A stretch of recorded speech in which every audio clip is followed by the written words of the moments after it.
Je suis contente d'être là. Puis je suis contente en même temps, je fais une petite publicité, je suis contente de voir qu'il y a un ministère pour les femmes. Pour elles, wow, quel beau nom, j'aime ça.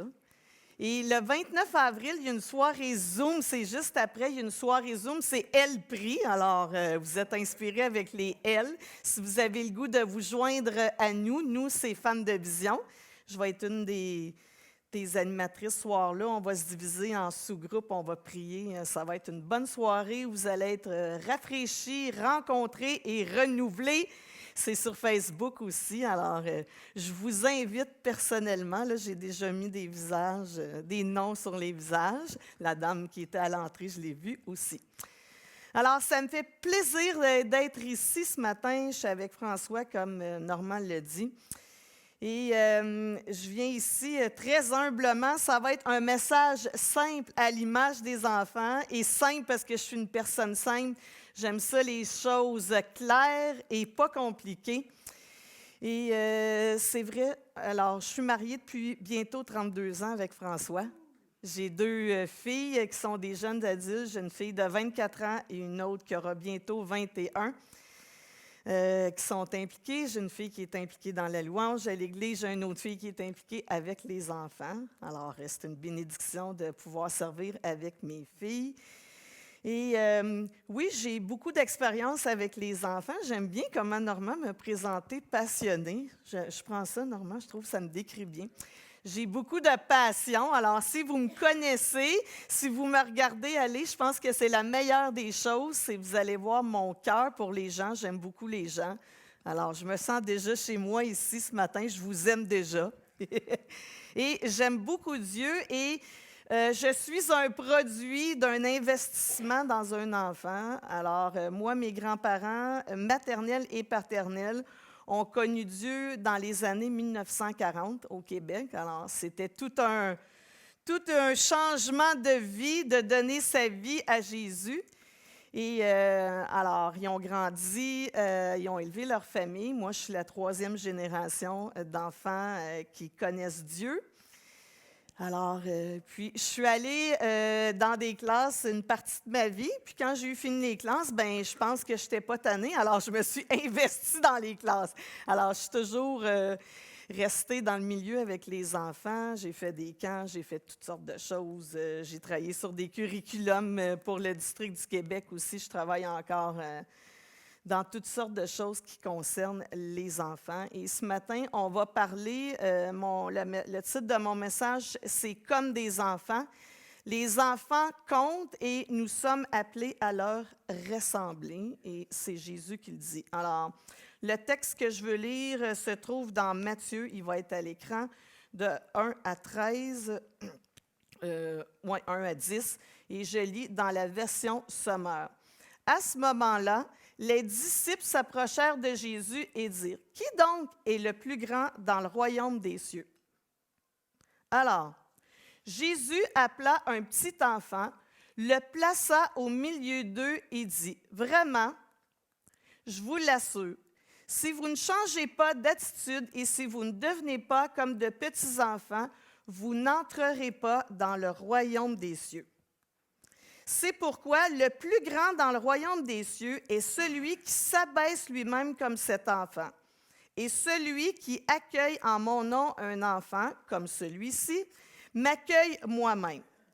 Si quelqu'un devait faire tomber dans le péché l'un de ces petits qui croient en moi, il vaudrait mieux qu'on lui attache au cou une de ces pierres de meule que font tourner les ânes et qu'on le précipite au fond du lac. On va en reparler tantôt. Verset 10, alors on va au verset 10. Faites attention, ne méprisez pas un seul de ces petits, je vous l'assure. Leurs anges dans le ciel se tiennent constamment en présence de mon Père céleste. Alors, c'est un texte que vous avez sûrement lu si vous êtes familier avec la Bible. C'est un texte qu'on a souvent répété et on le retrouve dans plus d'un évangile. Alors, ce matin, je veux parler à propos des enfants puis à propos de devenir comme eux. Alors, ça va être en 2 points qu'on va faire ça. Et comme j'ai dit, j'aime la simplicité et c'est pour ça que j'aime m'identifier aux enfants aussi à cause de leur simplicité, mais j'aime aussi être la représentante des enfants.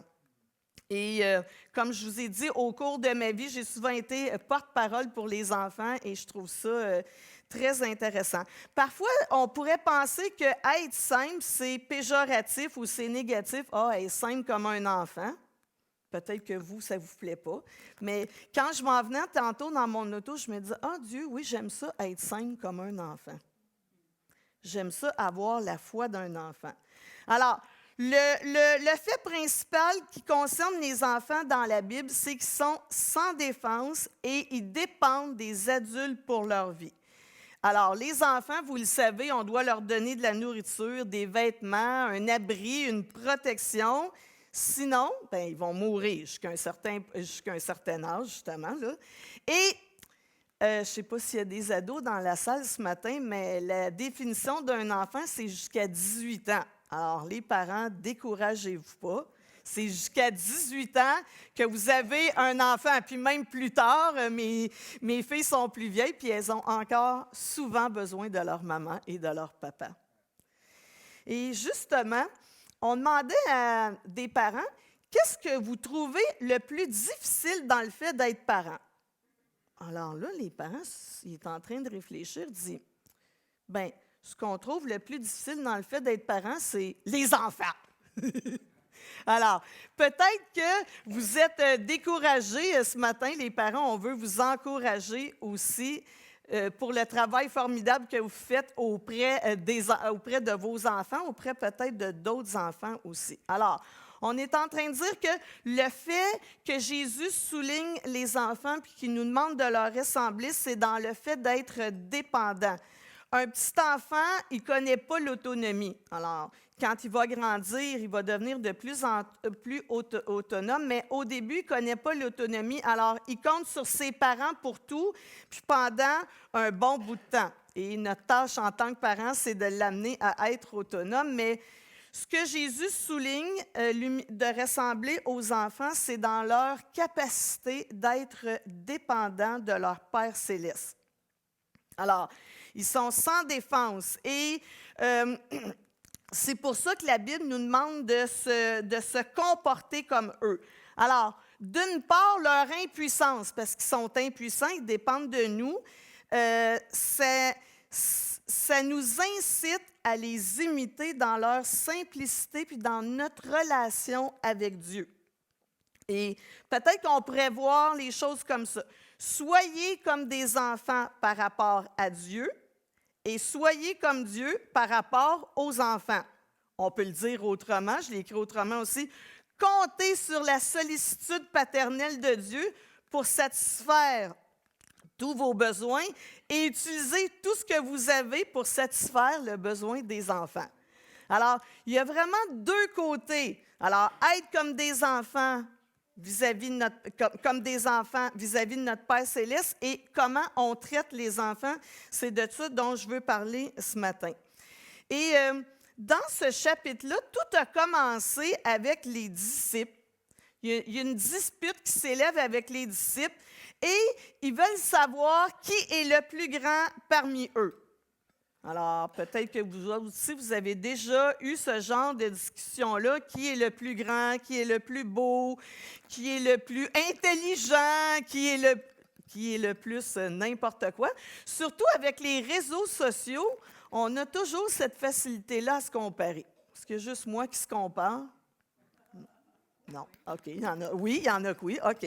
Bon, alors, qui a la plus grosse maison, qui a ci, qui a ça. Alors, les disciples, eux, voulaient savoir qui est le plus grand. Mais Jésus a vu la pensée qui était dans leur cœur et il a pris un enfant. Alors, quand on travaille en éducation, on appelle ça une leçon d'objet. On prend un élément et on va tirer une leçon à propos de ça et Jésus a souvent fait ça. Alors, ce matin-là, il voit dans le cœur de ses disciples qui se posent la question « Qui est le plus grand? » Parce que les disciples ont toujours cette idée-là d'un royaume terrestre glorieux avec la puissance Et c'est encore dans leur cœur, c'est encore dans leur ADN de vouloir ce royaume-là, puis d'être grand dans ce royaume-là. Mais Jésus prend un enfant, puis on va tirer plusieurs leçons de cet enfant-là. Alors, peut-être ce matin, vous êtes déjà posé la question, qui sont les personnes les plus importantes de l'Église Emmanuel? Vous êtes-vous déjà posé cette question-là? Vous êtes calme? Le pasteur qui s'adresse à vous chaque dimanche, peut-être que vous avez pensé comme réponse. Les administrateurs, les diacres, ceux qui gèrent les budgets, les finances. C'est vrai qu'ils ont du pouvoir, ceux qui gèrent l'argent. Les adultes qui paient leurs dîmes, parce que vous savez, on le dit, les enfants, c'est pas très, très rémunérateur dans une église. Ça coûte de l'argent, mais ça ne rapporte pas d'argent. Peut-être que vous avez pensé que c'était les payeurs. Mais selon Jésus, les grandes personnes sont celles qui accueillent les petits-enfants en son nom. Les personnes qui ouvrent la porte de leur maison, et là, ça pourrait être nous en tant qu'individus, mais qui ouvrent la porte de leur maison spirituelle. Ici, c'est la maison du Seigneur à Joliette, l'Église Emmanuel. Alors, ceux qui ouvrent la porte de leur maison pour accueillir tous les petits tannants, les petites tannantes, les pleins d'énergie, ceux qui n'écoutent pas, ceux qui déplacent de l'air, ceux qui sont les grands, ce sont ceux qui ouvrent la porte à tous ces enfants-là. Ça, ce sont les grandes personnes. Alors, qui est grand parmi vous? Il n'y a personne de grand ici? Levez la main, levez la main. Alors, c'est pas le pasteur, désolé, Norm, c'est pas toi qui es le plus grand, c'est pas les administrateurs, c'est pas ceux qu'on pense, c'est ceux qui traitent les enfants avec amour, qui ouvrent leur cœur. C'est pourquoi le plus grand dans le royaume des cieux est celui qui s'abaisse lui-même comme cet enfant, et celui qui accueille en mon nom un enfant comme celui-ci m'accueille moi-même. C'est simple. Je vous l'ai dit que c'était simple. C'est toujours simple les choses avec Jésus. C'est nous qui se compliquons la vie. Alors, j'aimerais aussi poursuivre cette réflexion-là sur le fait de laisser les enfants venir à Jésus et de les recevoir. J'ai pris le texte dans Matthieu 19, 13 et 15. Alors, on lui amena des petits-enfants afin qu'il leur imposât les mains et pria pour eux. Mais les disciples les repoussèrent. Alors, il n'y a pas de place pour les enfants. Et Jésus dit, « Laissez les petits-enfants et ne les empêchez pas de venir à moi, car le royaume des cieux est pour ceux qui leur ressemblent. » Il leur imposa les mains et il partit de là. Alors, il y a un autre texte, le même texte, la même histoire qu'on retrouve dans Marc 10, 14, et j'aime bien le texte de Marc 10, 14. On lui amena des petits-enfants afin qu'il les touchât, mais les disciples reprirent ceux qui les amenaient. Jésus, voyant cela, fut, puis je l'ai mis en gras à l'écran, fut indigné et leur dit, « Laissez venir à moi les petits-enfants et ne les en empêchez pas, car le royaume des cieux de Dieu est pour ceux qui leur ressemblent. Je vous le dis, quiconque ne recevra pas le royaume des cieux comme un petit enfant n'y entrera point. » Puis il les prit dans ses bras, j'aime ce bout-là, il les bénit en leur imposant les mains. Ça, c'est Jésus. Et je veux mettre l'accent sur le mot « indigné ». J'aime bien dans Marc, ça dit que Jésus est indigné. S'indigner, ça veut dire fulminer, protester, se révolter, se scandaliser, s'insurger. C'est ça que ça veut dire « fut indigné ». Alors, « Oh, laissez venir à moi les petits-enfants. » Non, Jésus dit, « Hey, les gars, qu'est-ce que vous faites là? Vous êtes en train d'empêcher les enfants de venir à moi. » Peut-être que les disciples croyaient que Jésus était fatigué, parce que dans le texte auparavant, Jésus avait fait du ministère, puis là, il est en train de vouloir se reposer, mais quand Jésus est là, tout le monde vient à lui parce qu'il sait bénir, il sait nous faire du bien. Je ne sais pas si les enfants qui étaient là qui sont venus à lui sont venus seuls, si des parents les ont amenés, en tout cas, le cœur de Jésus, c'est que les enfants puissent venir à lui. Et ce matin, je nous pose une question. Est-ce que nous, en tant qu'Église, en tant que groupe, en tant que communauté, est-ce qu'on est un empêchement pour que les enfants viennent à Jésus? Est-ce que nous, on amène nos enfants à Jésus? Alors, ça peut être dans les deux sens aussi.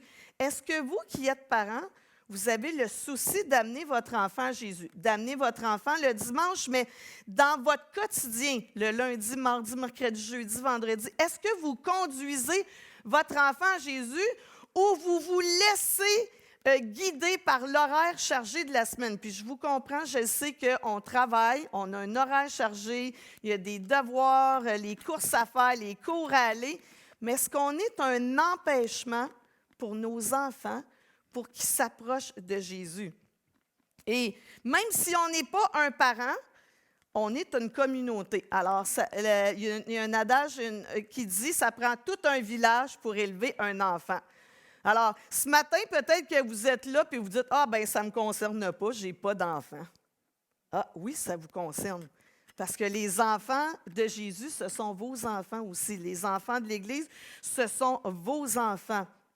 Et peut-être qu'on est un empêchement sans s'en rendre compte. Je ne pense pas que personne ne dit « ah, je vais être un empêchement, je n'ai pas envie que les enfants viennent à Jésus ». Non, c'est un petit peu plus subtil que ça.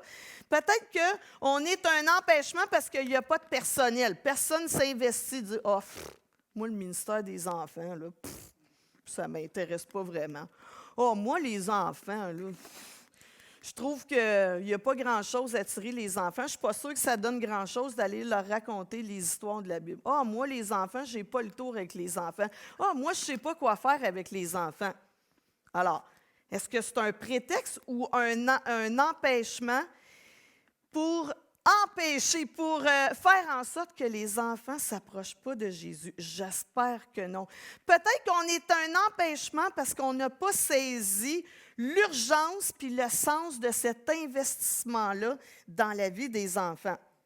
Peut-être parce que c'est faute d'argent, vous dites « ah, nous, on coupe dans les ressources aux enfants, il n'y a pas de local pour les enfants, il n'y a pas de programme pour les enfants, il n'y a pas de cadeaux pour les enfants, il n'y a pas de chaise pour les enfants, etc. » Là, j'amplifie le problème. Mais la question, est-ce qu'on est un empêchement pour les enfants? Ou au contraire, est-ce qu'on est des facilitateurs pour que les enfants aient accès à Jésus? Je peux comparer ça. On travaille tous pour gagner de l'argent. Et on fait attention à notre argent la plupart du temps. Alors, même des fois, on va le confier à des professionnels qui vont nous donner des conseils comment le fructifier ou qui vont placer notre argent. Alors, on investit notre argent pour qu'il puisse fructifier, pour qu'on puisse subvenir à nos besoins, puis qu'on en ait plus pour bénir et pour être béni. Et on sait que si on n'investit pas notre argent de manière intelligente, bien, on n'aura pas les résultats qui sont reliés au bénéfice d'avoir de l'argent et de le placer. Ça va être plutôt désastreux. Je trouve que le ministère des enfants, ça ressemble à un investissement. Mais au lieu de l'argent, on s'investit nous-mêmes. On investit notre temps, notre énergie, notre amour. Et on veut, autant qu'on est prudent avec l'argent, prudent ou peut-être qu'on prend des risques aussi, mais autant qu'on réfléchit à comment on va investir notre argent et l'utiliser, autant on devrait réfléchir à l'investissement qu'on va faire avec les enfants. Alors, on est des professionnels quand il s'agit de parler l'argent. Est-ce qu'on peut être autant professionnel ou préoccupé quand il s'agit de s'occuper des enfants? Alors, s'occuper des enfants, c'est faire en sorte qu'ils apprennent le mieux possible avec les programmes les plus adaptés pour eux, avec les leçons d'objets les plus adaptées, avec tout ce qu'on peut mettre en branle pour que les enfants aient accès à Jésus. Alors, je crois que les enfants sont infiniment plus précieux que l'argent pour Dieu. L'argent, et j'ai rien contre l'argent, il faut de l'argent. Il y en a qui disent que l'argent, c'est le nerf de la guerre. Mais investir dans les enfants, c'est un investissement à long terme. Peut-être que là, ceux qui travaillent avec les enfants doivent être en bas, si j'ai bien compris, mais peut-être vous vous dites, « Ah, je travaille ici à l'église juste une fois par semaine avec les enfants. Une petite heure dans leur vie, ça ne compte pas beaucoup. » Bien, détrompez-vous. Cette heure-là compte beaucoup. Et si en tant que parent aussi, cette heure-là est multipliée tous les jours dans votre maison par toutes sortes de choses, par des dévotions, par des discussions, par des leçons d'objets. Alors, les leçons d'objets, ce n'est pas juste pour ceux qui travaillent l'éducation chrétienne, ça peut être pour les parents aussi. Alors, Dieu a une capacité impressionnante de faire fructifier ce dans quoi on investit. Alors, minimisez pas tout ce que vous pouvez faire pour les enfants. Même cette petite heure-là, cette prière-là, ce sourire-là, cette parole d'encouragement-là. Dieu veut changer et peut changer des vies à travers la vôtre, à travers votre investissement. Et il y a une question. Alors, quand Jésus parle des enfants, on pourrait se poser la question, nous, comment traitons-nous les enfants? Quelle valeur est-ce qu'on leur attribue? Moi, ce matin, si je vous demandais, sur une échelle de 1 à 10, j'aime ça poser des questions.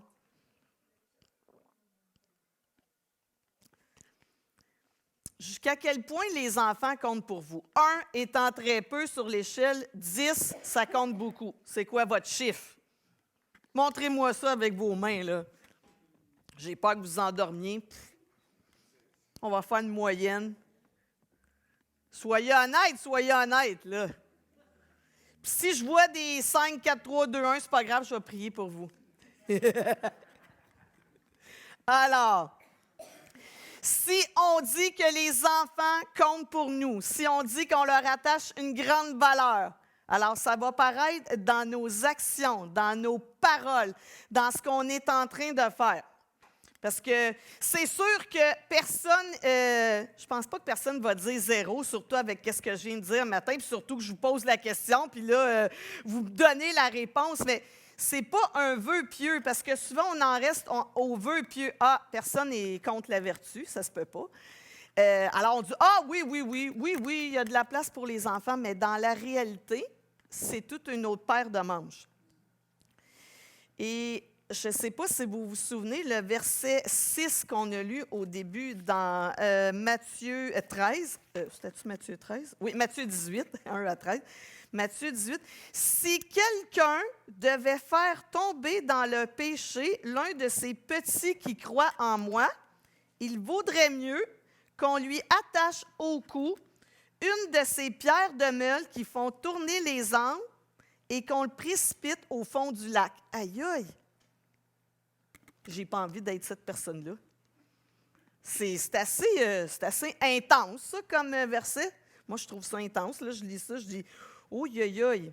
Et de ces petits, c'est les enfants, puis c'est Jésus aussi, quand il parle des petits, c'est ceux qui sont faibles dans la foi aussi. Alors, on peut trouver les deux sens à ce verset-là. 10, faites attention, ne méprisez pas un seul de ces petits. Puis là, il parle quand l'enfant qui est amené au milieu des gens est là. Je vous l'assure, leurs anges dans le ciel se tiennent constamment en présence de notre Père céleste. Et vous le savez, personne ne va dire ouvertement que les enfants ne comptent pas. Pourtant, puis ce matin, je ne veux pas me faire défaitiste, je ne veux pas, loin de moi, la pensée d'être décourageante, mais si on regarde tous les abus qui sont faits aux enfants, les enfants ne doivent pas compter en quelque part. Les enfants autochtones, les enfants qui sont pris en charge par le DPJ. Alors, en quelque part, il y a quelqu'un qui n'a pas lu le verset de Jésus, que Jésus a dit qu'il n'a pas mis l'enseignement de Jésus dans sa vie. Et je pense ce matin, je fais juste une petite parenthèse, qu'on a une responsabilité en tant que communauté aussi. Alors, notre responsabilité à l'égard des enfants est grande. C'est le cœur de Jésus, ça. Alors, moi, ce matin, c'est Annie Riendo qui vous parle, mais c'est le cœur de Jésus. Puis on peut le voir, ce cœur-là. Puis on peut faire, il y a des actions, on pense que souvent, il y a une grosse action à faire et il y a des grosses actions qu'on peut prendre, mais ça commence dans notre cœur. Ça commence dans notre chez-nous tout seul. Quelle importance j'attribue aux enfants? Quelle est la valeur des enfants? Ça commence par prier, dire « Qu'est-ce que tu veux que je fasse, Dieu, avec ça? Qu'est-ce que tu veux que je fasse pour les enfants? » Et je sais que ce n'est pas l'appel et le don de tout le monde de travailler sur le terrain avec les enfants, mais peut-être que vous allez investir de l'argent. Peut-être que vous dites, ben moi, je paye la traite à tous les enfants. Moi, ça peut être, alors moi, j'ai du temps, je prépare des bricots pour les enfants, puis c'est clé en main. Alors, il y a toutes sortes, peut-être de choses à faire. Je finis pas ma pensée. Peut-être dire, ben moi, je peins les locaux pour les enfants. Il y a toutes sortes de choses qu'on peut faire pour les enfants, là, dans le contexte d'une église. Alors, ça, c'est la première partie. Jésus nous incite, nous présente son cœur à l'égard des enfants. La deuxième partie que je veux parler, c'est être comme des enfants. Il dit, vraiment, je vous l'assure, si vous ne changez pas d'attitude et vous ne devenez pas comme des petits-enfants, vous n'entrerez pas dans le royaume des cieux. Wow! Hey, ça aussi, c'est pas mal puissant. Vraiment, je vous l'assure, si vous ne changez pas d'attitude et vous ne devenez pas comme des enfants, vous n'entrerez pas dans le royaume des cieux. C'est pourquoi le plus grand dans le royaume des cieux est celui qui s'abaisse lui-même comme des enfants. Alors, on sait tous, et là, quand Jésus parle des enfants, on sait tous, si vous ne le savez pas, je vous le dis, que les enfants ne sont pas humbles. Ce n'est pas dans cette humilité-là. Parce que les enfants sont comme les disciples. Les enfants, là, sont égoïstes, sont exigeants, puis sont centrés sur eux. Puis c'est toujours, non, c'est moi la première. Ils veulent le plus gros morceau de gâteau. Ils veulent la plus belle affaire. Alors, c'est centré autour d'eux. Alors, Jésus n'est pas en train de dire, devenez des bébés lala comme des enfants. C'est pas ça qu'il est en train de nous dire. Égoïste, centré sur vous-même. C'est pas du tout de ça. Alors, quand Jésus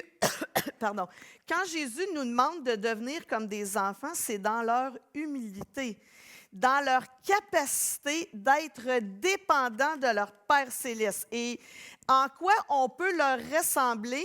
Je veux voir quelques points alors qu'on parle, c'est quoi leur ressembler. Et comme on l'a déjà dit, on peut leur ressembler parce qu'ils sont dépendants. Ils sont impuissants et très dépendants de leurs parents pour vivre, pour survivre. Puis, ils n'essaient pas non plus de nier ou d'échapper à cette dépendance-là. Alors, c'est rare qu'un enfant... Ben, oui et non, là. Un enfant de 2 ans qui est dans le stade de 2 ans va dire « Oui, je veux faire ça tout seul, je veux faire ça tout seul. » Mais c'est rare qu'un enfant, mettons, de 6-7 ans va dire « Non, je veux pas que tu me donnes à souper, je veux pas que tu m'achètes un habit de neige, je veux pas que tu prennes soin de moi, je veux pas être dépendant de toi, papa, maman. » Alors, très rare, j'ai jamais vu ça, ce genre d'indépendance comme ça. En règle générale, les enfants acceptent et se réjouissent que papa et maman leur fournissent tout. La nourriture, le toit, la maison, payent les cours. Puis même les plus vieux, est-ce que vous aimeriez ça, vous, que vos parents paient encore pour vous toutes vos factures? Alors, quand Jésus nous incite à devenir comme des enfants, c'est parce qu'ils sont dépendants, presque insouciants. Alors, habituellement, dans un foyer normal et fonctionnel, les enfants ne se lèvent pas le matin en pensant si l'épicerie a été faite. Les enfants n'arrivent pas le premier jour de l'hiver en pensant s'ils vont avoir un habit de neige, des bottes. Alors, ils ont confiance que leurs parents s'occupent de tout ça. Ils ont confiance que les parents ont les sous pour payer l'électricité. Ils ont confiance, ils ne pensent même pas à ça. Puis c'est là-dedans que Jésus nous invite à être comme des enfants, à être dépendants de notre Père céleste. C'est la confiance enfantine qu'on devrait avoir dans notre Père céleste. L'humilité de reconnaître notre impuissance comme les enfants, puis d'aimer ça, de dire « Dieu, c'est vrai, je suis dépendant complètement de toi. » comme les enfants dans une poussette qui sont complètement dépendants de leurs parents. Alors ça, si on devient dépendant de Dieu, c'est qu'on est libéré de toute inquiétude. Un autre point sur lequel on peut le ressembler, justement, c'est qu'ils s'inquiètent de rien.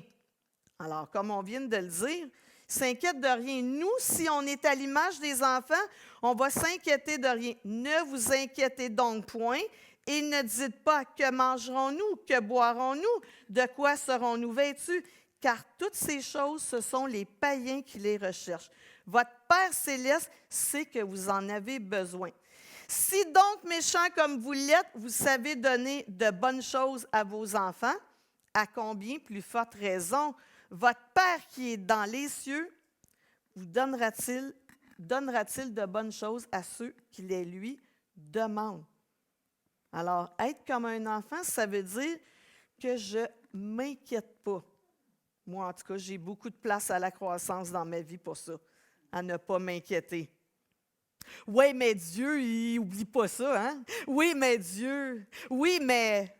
Alors, ne vous inquiétez de rien. Rien, là, ça veut dire rien. Comme un enfant. Il n'y a pas oui, mais... Non, rien, c'est rien. Ne vous inquiétez de rien. Un autre point sur lequel on peut imiter les enfants, c'est qu'ils sont en croissance. Ils grandissent, ils découvrent, ils apprennent, ils changent. L'enfant est toujours dans cette dynamique-là de croissance. Alors, nous, on n'a pas besoin de s'inquiéter aussi. Au fil des ans, on dépérit physiquement, mais dans Corinthiens, ça dit que notre être intérieur se renouvelle de jour en jour. Alors, si vous êtes plus avancé en âge, c'est pas grave, votre être intérieur se renouvelle de jour en jour. Mais être en croissance, comme des enfants, ça veut dire ouvrir nos yeux, vouloir apprendre, observer, découvrir, et ça demande de l'humilité pour apprendre des choses, pour dire « je ne sais pas », pour dire « ah, ça, je n'ai pas encore réussi, il va falloir que je réessaie encore, oups, j'ai raté mon coup, oups ». Je ne l'ai pas. Et quand on est dans cette dépendance-là avec notre Père céleste, on a confiance en lui parce que ça, c'est le cœur du Père. Quand vous voyez un enfant marcher, là, je ne sais pas si vous avez déjà pris des vidéos de vos enfants, vous êtes content, il marche, puis il marche à peine, l'enfant, il fait un petit pas, il tombe, puis là, oh, on est super émerveillés. Bien, c'est la même chose avec notre Père céleste. Il nous regarde de progrès en progrès, de gloire en gloire. Il ne dit pas « Ah, regarde-le, lui, il est encore tombé, il est encore là-dedans. » Non, Dieu nous regarde faire des progrès, puis il célèbre nos progrès. Il est content parce qu'on est en croissance. Ça, on a à se rappeler ça de notre Père céleste. Il se réjouit de toutes nos découvertes. Puis, heureusement, il célèbre notre progrès, puis pas juste nos accomplissements, comme le cœur d'un parent habituellement.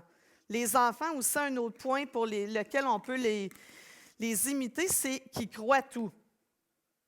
Hein? Faites une promesse à un enfant, puis il va croire, il ne doutera pas, à moins que là, vous ayez manqué à votre promesse une couple de fois dans le passé. Mais d'emblée, les enfants vont vous croire. Alors, s'il y avait des enfants ici ce matin, puis je leur dis qu'il y a des tablettes de chocolat cachées, ceux qui s'avancent vont avoir des tablettes de chocolat. La plupart des enfants vont s'avancer. Ils ne doutent pas un instant que je veux les berner, que je ne veux pas accomplir la promesse que je leur ai faite. Bien, avec notre Père céleste, c'est la même chose. Alors, croire tout, c'est une notion de foi aussi.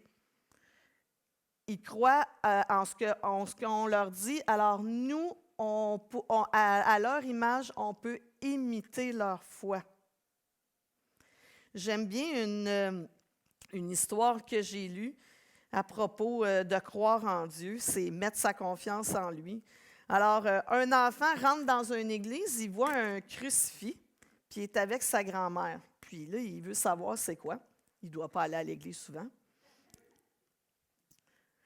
Alors, sa grand-mère lui explique qu'est-ce que ça représente, ce crucifix-là, puis lui dit « Ah, moi, ça ne me serait jamais arrivé, cette histoire-là.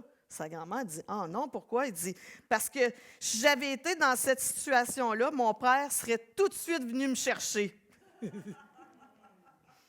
Alors, cet enfant-là avait confiance dans son papa. Est-ce qu'on a la même confiance dans notre Papa céleste? Est-ce qu'on croit tout ce qu'il nous dit? Parce que parfois, on croit intellectuellement, « Ah oui, oui, oui. » Mais est-ce qu'on y croit dans notre vie de tous les jours?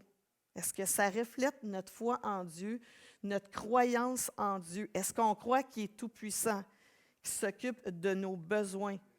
Est-ce qu'on croit au point de, l'image que j'ai mise, au point de se lancer dans ses bras, de se lancer dans les bras du Père? Et ça pourrait être aussi recevoir comme un enfant. Alors, un enfant va se lancer, va courir dans vos bras, va aller jusqu'à vous. Alors, c'est la même chose dans les bras du Père, savoir qu'on est pardonné, savoir qu'on est aimé inconditionnellement, peu importe ce qui arrive, de se lancer dans ses bras à chaque jour de notre vie.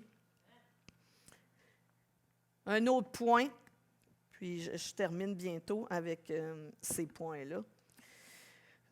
C'est que les enfants veulent tout imiter. Je ne sais pas si je l'ai mis sur mon PowerPoint. Non, je ne l'ai pas mis, mais je vous le dis. Alors, les enfants veulent tout imiter. Et j'aime bien le verset dans Éphésiens 5 qui dit « Devenez donc les imitateurs de Dieu comme des enfants bien-aimés. » Nous aussi, on devrait avoir cette caractéristique-là d'imiter notre Père céleste et d'imiter autour de nous ceux qui représentent notre Père céleste. Alors, les enfants vont imiter dans les moindres détails leurs parents. Ils vont s'habiller, ils vont se mettre du linge de grand, du linge d'adulte. Alors, ils ont envie de vivre cette vie-là que les adultes ont autour d'eux. Alors, c'est vraiment un message révolutionnaire que ce message que Jésus est en train de livrer aux gens qui sont autour de lui. D'accueillir les enfants, mais de devenir comme des enfants. Et je crois que c'est difficile, peut-être quand on est un adulte, de devenir comme des enfants dans les points qu'on a énumérés ce matin. Alors, dans une échelle d'importance, souvent, les enfants sont en bas de l'échelle. Ils n'ont pas de valeur. Et au temps de la Bible, au temps de Jésus, c'était une main-d'œuvre à bon marché que les enfants. C'était des fois des serviteurs, des esclaves. Et Jésus est en train de dire que ce n'est pas les grands et les puissants, mais les petits et les humbles qui entrent dans le royaume de Dieu. Ça ne va pas au mérite. Alors, la valeur, c'est celle que Dieu nous attribue. Heureux ceux qui sont spirituellement pauvres, dans Matthieu 5,3. Ça, c'est dans une des béatitudes que Jésus va dire. Alors, humble en esprit ou pauvre en esprit, ça signifie être humble et totalement dépendant de Dieu pour tout, comme un enfant. Heureux ceux qui se sont entièrement abandonnés à Dieu et qui n'ont confiance qu'en lui seul. C'est ça que ça veut dire être humble, être dépendant de Dieu. Ça ne veut pas dire autre chose. L'humble et le pauvre ont ça en commun, c'est que tous les deux, ils comptent sur Dieu. Ils crient vers Dieu. Ils ne trouvent pas la force, la puissance, la solution dans leurs problèmes en un autre qu'en Dieu. Ils ne trouvent pas la force, la puissance, la solution en eux-mêmes, exactement comme les enfants. Ils cherchent Dieu. Comme les enfants trouvent réponse à leurs problèmes en vous, alors ils regardent vers vous. C'est ça que les enfants font. Mais nous aussi, c'est ça qu'on est appelés à faire, de regarder vers Dieu, dire « J'ai ça, Dieu, mais c'est vers toi que je regarde. » Et Jésus lui-même se considère comme ça devant Dieu. Il dit « Tout ce que je fais, c'est parce que mon Père le fait. Je regarde à mon Père. » Jésus était dans cette position-là d'humilité et de dépendance à son Père céleste. Il y avait la même chose. Alors, il a mis en pratique ce qu'il nous a enseigné. Et c'est ça ce matin que je veux, alors que je termine, c'est ça que je veux nous inciter à faire et à être, c'est plutôt à être dépendant de notre Père céleste. On n'a pas besoin de se tourner vers aucun autre que Dieu. Et je crois que qu'est-ce qui menace le plus notre foi, c'est notre autosuffisance. Alors, on se pense indépendant. Comme des fois, les enfants plus vieux vont dire « j'ai pas besoin de toi, je suis capable tout seul ». Et là, des fois, puis c'est correct aussi de vouloir humainement être indépendant, mais des fois, ils vont se frapper le nez à un mur, il va arriver des choses, puis finalement, ils vont dire « ah, ben, t'avais raison, papa, t'avais raison, maman, puis j'ai besoin de toi encore ». Ben, dans le domaine spirituel, c'est la même chose, c'est notre autosuffisance à l'égard de Dieu. Je suis capable de me débrouiller sans Dieu. Je vais vers lui juste quand je suis en panique générale. Oh, Dieu! Non, ça, ce n'est pas la relation que Jésus nous incite à développer. Alors, c'est dans l'humilité au quotidien. Chaque jour, dire « j'ai besoin de toi ». Je peux inviter peut-être le groupe de louanges pendant que je termine et que je veux prier à venir pour un chant ou musique ou...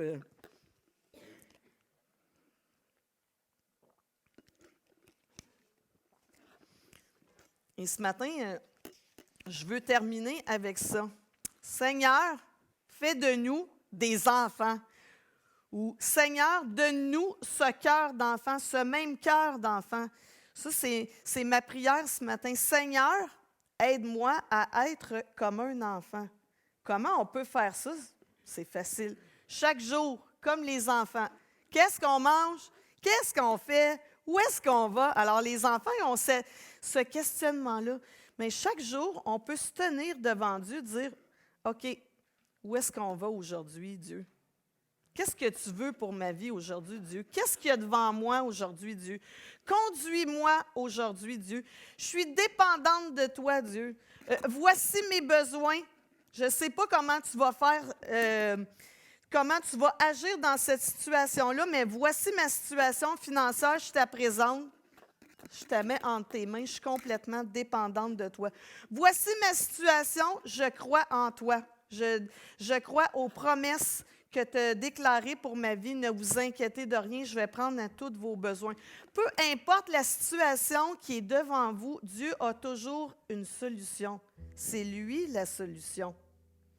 Alors, ce matin, on peut se lever en terminant. J'aimerais prier pour vous, pour moi, pour chacun de nous, on s'inclut là-dedans, pour qu'on ait ce cœur d'enfant. Évidemment, ce matin aussi, vous transmettrez mes remerciements à ceux qui travaillent avec les enfants. Je veux leur dire merci. Puis je vous encourage à aller dire merci si vous êtes un parent qui recevez les services de ceux qui travaillent auprès des enfants. Ce matin, allez leur dire, ou la semaine prochaine, si vous n'avez pas le temps, ce matin, allez leur dire merci pour tout ce que tu as investi dans la vie de mes enfants. Merci d'être celui qui donne cet accès-là à Jésus à travers ta vie. Ils ont besoin de vos encouragements. Je prie pour chacun de nous ce matin. Merci Jésus pour tes enseignements riches et simples à l'image des enfants. Ma prière, c'est qu'on puisse saisir ce message en toute simplicité ce matin, qu'on devienne comme cet enfant que tu as présenté, humble comme lui, c'est-à-dire dépendant de notre relation envers toi, Dieu, dépendant de la direction que tu veux donner à notre vie, dépendant de ce que tu veux faire dans notre vie, dépendant de tes promesses, croyant avec ferveur que tu es le Tout-Puissant, que tu es celui qui pourvoit à tous nos besoins. C'est ma prière pour chacun et chacune d'entre nous ce matin, que nous puissions saisir cette vérité et être ceux qui donnent cet accès aussi à ce royaume, cet accès à ceux qui sont plus petits autour de nous. les enfants et ceux qui ont appris à te connaître hier seulement, que nous puissions avoir ce cœur d'amour envers ceux qui débutent leur marche avec toi. Fais-nous grandir dans ce chemin d'humilité. Alors que nous voulons être grands, tu nous appelles à être petits. Et apprends-nous l'humilité dans chacune des actions de nos vies. Seigneur Jésus, c'est dans ton nom que j'ai prié ce matin. Sois béni, sois loué. Amen. Amen.